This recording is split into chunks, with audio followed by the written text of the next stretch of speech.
Hello everyone, welcome back to Edquest and the world of generative AI.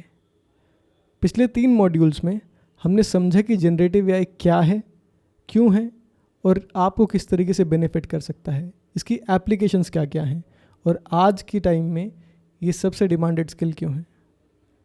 फिर हमने समझा low code no code AI tools के बारे में, जहां आप बिना कोड लिखे fully fledged AI applications build कर सकते हैं। फिर मॉड्यूल 3 में हमने समझा प्रॉम्प्ट इंजीनियरिंग को, कि आप एआई से एक्चुअली बातें कैसे कर सकते हैं, किस तरीके से आप अपना प्रॉम्प्ट लिखें ताकि आपको बार बार टाइम इन्वेस्ट ना करना पड़े और आपको रिजल्ट्स एक ही बार में मिल जाए।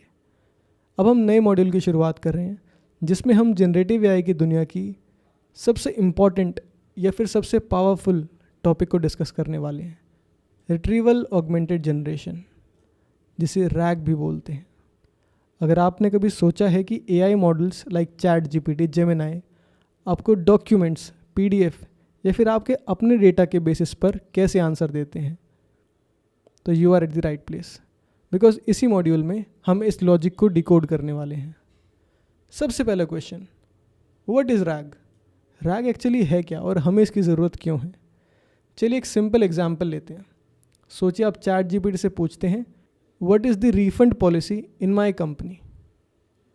अब प्रॉब्लम यह है कि लार्ज लैंग्वेज मॉडल जैसे चैट जीपीटी को ट्रेन किया गया है जिस डेटा पर, वो ह्यूज इंटरनेट डेटा है, लेकिन इसका भी एक लिमिट है।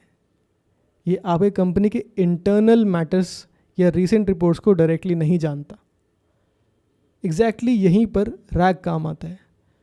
रैग एक लैंग्वेज मॉडल को रियल टाइम रिट्रीवल का पावर देता है।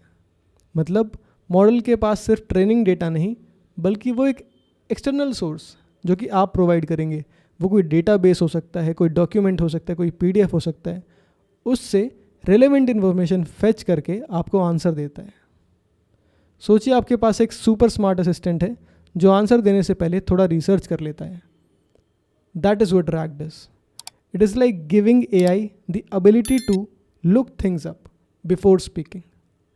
अब रैग में हम पढ़ने क्या क्या वाले हैं? सबसे पहले एम्बेडिंग्स के बारे में हम जानेंगे कि एम्बेडिंग्स होती क्या हैं। ये रैग की फाउंडेशन है। हम सीखेंगे कि रॉ टेक्स्ट को कैसे नंबर्स या फिर वेक्टर्स में कन्वर्ट किया जाता है, जिससे एआई को समझ आता है। बेसिकली ये वो रिप्रेजेंटेशन है जो मशीन को लैंग्वेज को मैथ्स के फॉर्मेट में दिखाता है। अब आप जानते हैं कि कंप्यूटर सिर्फ मैथ्स, नंबर समझते हैं, ना कि टेक्स्ट। जो भी आप पीडीएफ्स एआई को देंगे, ये उसको नंबर्स की फॉर्म में कन्वर्ट करता है। तो ये होता है एम्बेडिंग्स।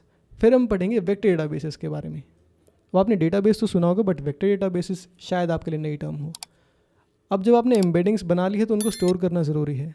फॉर दिस हम वेक्टर डेटाबेस यूज़ करते हैं। ये स्पेशली डिज़ाइन होते हैं कि फास्ट सिमिलैरिटी सर्च के लिए, ताकि एआई क्विकली रिलेवेंट इन्फॉर्मेशन ढूंढ सके। फिर आता है सिमेंटिक सर्च। सिमेंटिक सर्च जैसा वर्ड आपने शायद सुना हो पहले भी। अब डेटाबेस में स्टोर किए गए एम्बेडिंग्स को सर्च कैसे करें, यहाँ सिमेंटिक सर्च का रोल आता है। ये केवल कीवर्ड मैच नहीं करता, बल्कि टेक्स्ट के एक्चुअल मीनिंग को समझ के बेस्ट आंसर निकालता है। ये तो हो गए रैग के मेन टॉपिक्स।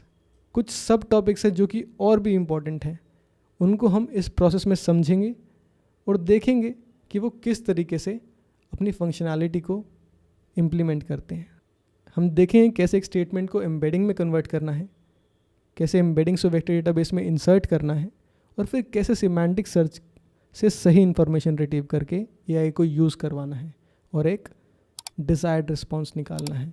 सो अभी आपने देखा कि रैग बेसिकली एक ब्रिज है जो लार्ज लैंग्वेज मॉडल्स को रियल टाइम नॉलेज एक्सेस करने की पावर देता है। अब नेक्स्ट वीडियो में हम डिटेल में देखेंगे एम्बेडिंग्स के बारे में, वेक्टर डेटाबेसेस के बारे में, सिमेंटिक सर्च के बारे में, चंकिंग के बारे में और बहुत सारे टॉपिक्स के बारे में। So stay tuned, keep learning. Thank you.